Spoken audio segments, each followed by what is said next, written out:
നിങ്ങളുടെ ജീവിതത്തിലെ സ്വപ്നങ്ങളെ, നിങ്ങളുടെ ഡ്രീംസിനെ സത്യമാക്കാൻ പറ്റാതിരിക്കുന്നതിനുള്ള മുഖ്യമായ 3 ബ്ലോക്കുകൾ എന്താണ്?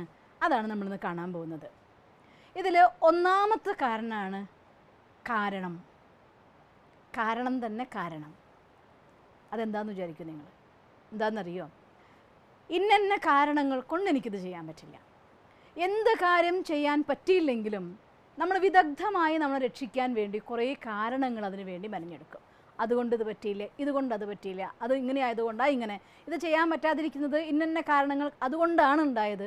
ഈ കാരണങ്ങളുടെ ലിസ്റ്റ് എന്ന് ഒഴിവാക്കുന്നോ അന്നേ നമുക്ക് നമ്മുടെ സ്വപ്നത്തിലേക്ക്, ലക്ഷ്യത്തിലേക്ക് എത്താനായിട്ട് സാധിക്കുള്ളൂ. ഒന്നല്ല 100 കണക്കിന് മഹാത്മാക്കൾ ഈ ലോകത്ത് നമ്മുടെ മുന്നിൽ ചെയ്ത് കാണിച്ചിട്ടുണ്ട്. കാരണങ്ങൾ ഒരിക്കലും ഒരു മനുഷ്യൻ്റെ മുന്നിൽ തടസ്സമല്ല. ആ കാരണങ്ങളെ നിവാരണത്തിലേക്ക് മാറ്റുന്നവർ എന്നും എപ്പോഴും തന്നെ സക്സസ്സിലേക്ക് പോയിട്ടുമുണ്ട്. അതുകൊണ്ട് കാരണം പറയാമെന്ന് വെച്ചാൽ അർത്ഥം മനസ്സിലാക്കിക്കോളൂ. മറ്റാരെയല്ല നിങ്ങൾ ചതിക്കുന്നത്, സ്വയം നിങ്ങളെ തന്നെയാണ് ചതിക്കുന്നത്.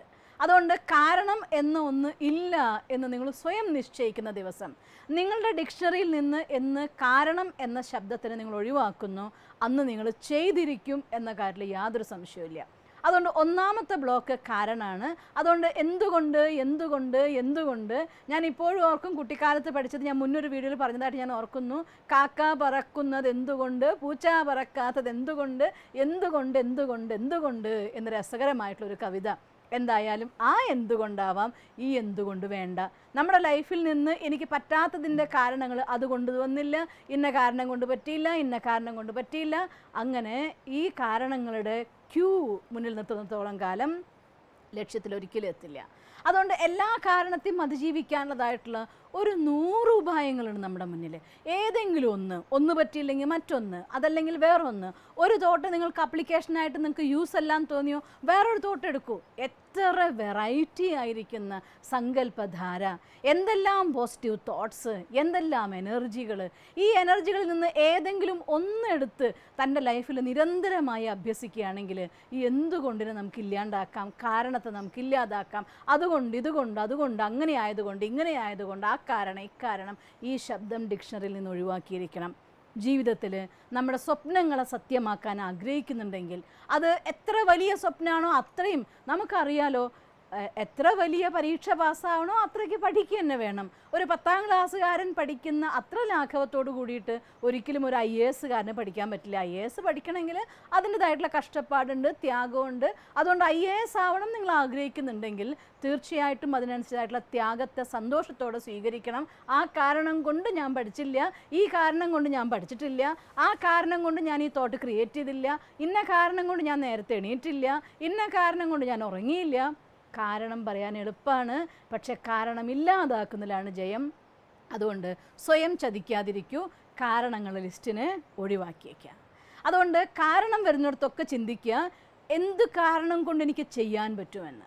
ഞാൻ കേട്ടിട്ടുണ്ട്, ചെയ്യാൻ ആഗ്രഹിക്കുന്ന ആൾ 1000 തടസ്സങ്ങളുടെ അപ്പുറത്ത് ഒരു കാരണം ചെയ്യാനുണ്ടെങ്കിൽ ആ കാരണത്തിൻ്റെ ആധാരത്തിൽ ചെയ്യുകയും ചെയ്യും. സിമ്പിളായിട്ട് ഞാൻ ഉദാഹരണം പറഞ്ഞാൽ, നിങ്ങൾക്ക് പരസ്പരം സ്നേഹിക്കുന്ന ഒരു ആൺകുട്ടിയും പെൺകുട്ടിയും കല്യാണം കഴിച്ച് ജീവിക്കണം എന്നവർ നിശ്ചയിച്ചുവെങ്കിൽ എല്ലാ കാരണങ്ങളെയും മാറ്റിവെച്ചുകൊണ്ട് ഒന്നിച്ച് ജീവിക്കാൻ അവർ പോകുന്നുണ്ട്. എന്തുകൊണ്ട്? അവർക്ക് മുന്നിൽ കാരണങ്ങളില്ല, അവിടെ സൊല്യൂഷനേ ഉള്ളൂ. ആഗ്രഹിക്കുന്നുവെങ്കിൽ നേടാത്ത ഒരു കാര്യമില്ല. ആഗ്രഹത്തിൻ്റെ തീക്ഷ്ണത പോരാഞ്ഞിട്ടാണ് നമുക്ക് ചെയ്യാൻ പറ്റാത്തത്. അപ്പോൾ സ്വയം അവനവനെ ആശ്വസിപ്പിക്കാൻ വേണ്ടി കാരണം കണ്ടെത്തും. കാരണം കാണുന്നവരൊരിക്കലും ലക്ഷ്യത്തിലെത്താറില്ല. അതുകൊണ്ട് കാരണം എന്ന ഒരു ശബ്ദത്തെ നിങ്ങളുടെ ഡിക്ഷണറിയിൽ നിന്ന് ഇന്ന് ഈ നിമിഷം തന്നെ എടുത്തു മാറ്റിയേക്കൂ. അതുകൊണ്ട് എല്ലാത്തിനും പകരം എനിക്കറിയാം ഇങ്ങനെ ചെയ്താൽ മതി, എനിക്കറിയാം അങ്ങനെ ചെയ്താൽ മതി. അതുകൊണ്ട് എല്ലാത്തിനുള്ളതായിട്ടുള്ള സൊല്യൂഷൻ അതൊരു സ്വഭാവമായി കഴിഞ്ഞാൽ, നിങ്ങൾക്കറിയോ, ആദ്യം കാരണം കണ്ടെത്തി നമ്മുടെ സ്വഭാവമായി പോയി. നിരന്തരമായി ചെയ്യുമ്പോൾ അത് നമ്മുടെ ഉപബോധ മനസ്സ് അതേ സ്വീകരിച്ചു പോയി. അതുകൊണ്ട് എല്ലാത്തിനും അതൊരു കാരണം കണ്ടെത്തും. നിങ്ങളെ സ്വയം രക്ഷിക്കും, സമാധാനിപ്പിക്കും. നിങ്ങൾ തൽക്കാലം സമാധാനിക്കും, പിന്നീട് കരയും. അതുകൊണ്ട് നിരന്തരമായിട്ട് കാരണമില്ല, എൻ്റെ മുന്നിൽ കാരണമില്ല എന്ന് തന്നെ, ഞാൻ ചെയ്തിരിക്കും തന്നെ, ഇങ്ങനെ തോട്ട് ക്രിയേറ്റ് ചെയ്ത് ഉപബോധ മനസ്സിൽ നിന്ന് നിങ്ങളുടെ ഉള്ളിൽ നിന്ന് എന്തൊരു പ്രോബ്ലം വന്നാലും, ശരിക്കും എനിക്കൊരു പ്രോബ്ലത്തിന് സൊല്യൂഷൻ വേണം എന്ന് കരുതിക്കൊണ്ട്, അല്ലെങ്കിൽ എനിക്ക് ചെയ്യാൻ കാരണം വേണം എന്ന് കരുതിക്കൊണ്ട് ചിന്തിക്കേണ്ടി വരില്ല. നിരന്തരമായിട്ടത് ചെയ്ത് അതും നമ്മുടെ സംസ്കാരമായി കഴിഞ്ഞാൽ ഒരാളൊരു പ്രോബ്ലം പറഞ്ഞാൽ സ്വാഭാവികമായിട്ടും അതിൻ്റെ സൊല്യൂഷൻ എന്താണ് നിങ്ങൾ ചിന്തിക്കും. നമ്മുടെ മൈൻഡ് സൊല്യൂഷൻ സീക്കിംഗ് മൈൻഡായിട്ട് മാറും. അതുകൊണ്ട് കാരണത്തെ ഒഴിവാക്കണം.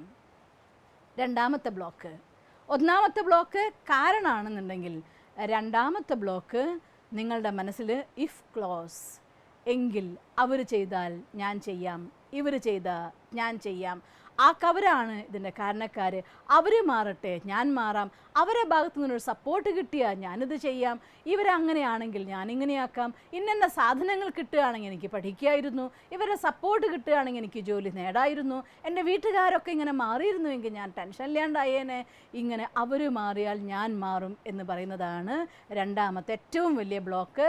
കാരണം സ്വന്തം ജീവിതത്തിൻ്റെ ഉത്തരവാദിത്വം നമ്മുടെ കയ്യിലാണ്. അവരാർക്കും തന്നെ യാതൊരു റോളും ഇല്ല, നിങ്ങൾക്കാണ് നിങ്ങളുടെ ജീവിതത്തിൻ്റെ റോള്. അതുകൊണ്ട് ആ ഒരു ഇഫ് ക്ലോസിനെ അങ്ങനെയെങ്കിൽ ഇങ്ങനെയെങ്കിൽ അങ്ങനെ എന്നതിനെ മാറ്റിവെക്കൂ.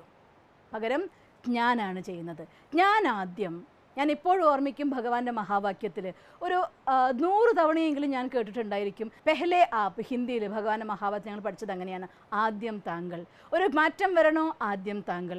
ഒരു റിലേഷൻ നന്നാക്കണോ, ആദ്യം എൻ്റെ ഭാഗത്തുനിന്ന്.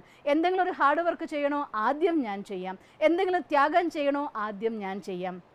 ഇങ്ങനെ എല്ലാ ചെയ്യേണ്ട സൈഡിലും ആദ്യം ഞാൻ എന്ന് പറയുന്നവർ തീർച്ചയായിട്ടും തൻ്റെ ലക്ഷ്യം നേടിയെടുത്തിരിക്കും. അതുകൊണ്ട് രണ്ടാമത്തെ കാരണക്കാരൻ അത് അങ്ങനെയെങ്കിൽ ഇങ്ങനെ എന്നുള്ളത് മാറ്റിയിട്ട് ഞാനാണ് ചെയ്യുന്നത് എന്ന ലെവലിലേക്ക് മാറ്റുക. ആ എങ്കിൽ ക്ലോസ് ആണ് നമുക്ക് ഏറ്റവും വലിയ നഷ്ടം ഉണ്ടാക്കുന്ന രണ്ടാമത്തെ ബ്ലോക്ക്. അതിനെ ഒഴിവാക്കിയേക്കണം. പിന്നെ മൂന്നാമത്തെ ബ്ലോക്ക് എന്ന് പറയുന്നത് എനിക്ക് പറ്റില്ല എന്ന ശബ്ദം. നിങ്ങൾക്കറിയോ, പറ്റില്ല എന്ന് നിങ്ങൾ നിശ്ചയിക്കുന്നതോട് കൂടിയിട്ട് നിങ്ങളുടെ ഉപബോധ മനസ്സ് നിരന്തരമായിട്ടത് കേട്ടുകൊണ്ടിരിക്കുക. എനിക്ക് അയ്യോ അത് വയ്യ, എനിക്കിത് വയ്യ, അയ്യോ എന്നെ കൊണ്ടാവില്ല, അയ്യോ ഇതാവാത്ത കാര്യമാണ്, അയ്യോ ഇത് കഷ്ടമാണ്, ഇത് റിസ്ക്കാണ്, ഞാൻ നോക്കിയിട്ടുണ്ട് ആയിട്ടില്ല, ഞാൻ ശ്രമിച്ചിട്ടുണ്ട് പറ്റിയിട്ടില്ല, ഇല്ല ഇല്ല ഇല്ല എന്നുള്ള വാക്ക് എത്ര തവണ പറയുന്നു. അതെന്തിൻ്റെ കാര്യത്തിലാണെങ്കിലും, ധനത്തിൻ്റെ കാര്യത്തിലാണെങ്കിലും, റിലേഷൻ്റെ കാര്യത്തിലാണെങ്കിലും, ഹെൽത്തിൻ്റെ കാര്യത്തിലാണെങ്കിലും, അല്ല നിങ്ങളുടെ വെൽത്തിൻ്റെ കാര്യത്തിലാണെങ്കിലും, ഓർ നിങ്ങളുടെ ജോബിൻ്റെ കാര്യത്തിലാണെങ്കിലും, എന്തിലും ഇല്ല എന്ന ശബ്ദം നിങ്ങളുടെ മുഖത്ത് വരുന്നുണ്ടെങ്കിൽ നിങ്ങളുടെ ഉപബോധ മനസ്സിന് ഒരിക്കലും നിങ്ങൾക്ക് പവർഫുൾ തോട്ട് ക്രിയേറ്റ് ചെയ്യാൻ പറ്റില്ല. നിങ്ങൾ പറയുന്നതായിരിക്കുന്ന ഓരോ ഫീലിങ്സും നിങ്ങളുടെ ഉപബോധ മനസ്സ് ക്യാച്ച് ചെയ്യുകയാണ്. അതൊരു പാവം കൊച്ചു കുഞ്ഞിനെ പോലെയാണ്. അതിന് നിങ്ങൾ സ്വയം ഉള്ളുന്ന കാരണം കണ്ടെത്തി പറഞ്ഞതാണോ, അതോ സാധ്യത പറ്റാഞ്ഞിട്ടാണോ എന്നൊന്നും അതിനറിയില്ല. നിങ്ങൾക്ക് ആ തോട്ട് എന്ത് ക്രിയേറ്റ് ചെയ്യുന്നു അതങ്ങനെ അത് ആക്സെപ്റ്റ് ചെയ്യാണ്. അപ്പോൾ എന്നെക്കൊണ്ടാവണില്ല, എന്നെക്കൊണ്ടാവുന്നില്ല, ഞാനൊരു 4 ബിസിനസ് നടത്തി നോക്കി, എല്ലാം ഫെയിലിയറാണ്, ഇനി എനിക്ക് ശരിയാവും തോന്നണില്ല, 10-35 വയസ്സായിപ്പോയി, ഞാൻ എവിടെ എത്തിയിട്ടില്ല, എന്നെക്കൊണ്ട് പറ്റില്ല, ഇത് ഞാൻ വല്ലാത്ത നിരാശയിലാണ്, ഞാൻ ഡിപ്രഷനിലാണ്. ചിന്തിക്കുന്ന ആരാണെന്നറിയോ? മറ്റൊരാൾ നിങ്ങൾ ഡിപ്രഷനിലാണെന്ന് പറയല്ല, ഞാൻ സ്വയം പറയാണ് ഞാൻ ഡിപ്രഷനിലാണ്, ഇങ്ങനെയൊക്കെയാണ് സിറ്റുവേഷൻ, ഞാൻ ഡിപ്രഷനിലാണ്, ഞാൻ കഷ്ടത്തിലാണ്, ഞാൻ ജയിക്കില്ല, എന്നെക്കൊണ്ടത് പറ്റില്ല, എന്നെക്കൊണ്ട് ചെയ്യാനാവില്ല, ഇങ്ങനെ എത്ര വരി നിങ്ങൾ നിങ്ങളുടെ ജീവിതത്തിൽ പറയുന്നുണ്ടോ അത്രയും ഉപബോധ മനസ്സ് നിങ്ങളുടെ ഉള്ളിലെ energy low low low low ലെവലിലേക്ക് പോയിക്കൊണ്ടിരിക്കും. അതുകൊണ്ട് തന്നെ അതിനതിജീവിക്കാൻ കഷ്ടമായിരിക്കും. അറിയാതെയെങ്കിൽ പോലും ഇങ്ങനെ പറഞ്ഞിട്ടുള്ള എത്രയോ വാക്കുകൾ നമ്മുടെ മനസ്സിനുള്ളിൽ നിന്ന്, വാക്കിൽ നിന്ന്, നമ്മുടെ കർമ്മത്തിലെ റിഫ്ലക്ഷൻസിലൂടെ നമ്മൾ കൊണ്ടുവന്നിട്ടുണ്ട്. അതിനെയൊക്കെ ഉപരിയായിക്കൊണ്ട് നിങ്ങളൊന്ന് ആലോചിച്ച് നോക്കി, എത്ര തവണ ഇല്ല നിങ്ങൾ പറഞ്ഞിട്ടുണ്ടാവും? ആയിരക്കണക്കിന് തവണ. ആ ആയിരക്കണക്കിന് തവണ എനിക്ക് പറ്റും എന്ന് പറയും. ഉപബോധ മനസ്സിൽ എല്ലാ ബ്ലോക്കും തീരും. നിങ്ങൾക്ക് വേണ്ടതായിട്ടുള്ള എനർജി നിങ്ങളുടെ ഉള്ളിൽ നിന്ന് വരും. നിങ്ങളുടെ ഡ്രീമിനെ നിങ്ങളുടെ അടുത്തേക്ക് അട്രാക്റ്റ് ചെയ്യും. അതുകൊണ്ട് ഈ 3 ശബ്ദങ്ങളെ ഒഴിവാക്കണം. നിങ്ങളുടെ വലിയ ബ്ലോക്കുകളാണ്. ആ ബ്ലോക്ക് ഒഴിവാക്കി നിങ്ങളുടെ വിജയം നിങ്ങൾക്ക് നേടാൻ സാധിക്കട്ടെ എന്ന് ഞാൻ ഈശ്വരനോട് പ്രാർത്ഥിക്കുന്നു. ഓം ശാന്തി. ഈ വീഡിയോ നിങ്ങൾക്ക് ഇഷ്ടപ്പെട്ടുവെങ്കിൽ തീർച്ചയായും ഈ യൂട്യൂബ് ചാനൽ സബ്സ്ക്രൈബ് ചെയ്താലും, കൂടാതെ please like it and share it. ഒപ്പം ഞങ്ങളുടെ ഫേസ്ബുക്ക്, ട്വിറ്റർ, ഇൻസ്റ്റാഗ്രാം കൂടി ഫോളോ ചെയ്ത് നിങ്ങളുടെ പ്രോത്സാഹനങ്ങൾ തന്നാലും. നിങ്ങളുടെ അഭിപ്രായങ്ങൾ ഞങ്ങൾക്ക് ഏറെ വിലയേറിയതാണ്. അത് കമന്റ് ബോക്സിൽ എഴുതിയാലും. ഞങ്ങളെ സ്നേഹിക്കുന്ന, ഞങ്ങളോടൊപ്പം നിൽക്കുന്ന ഏവർക്കും അകമഴിഞ്ഞ് നന്ദി.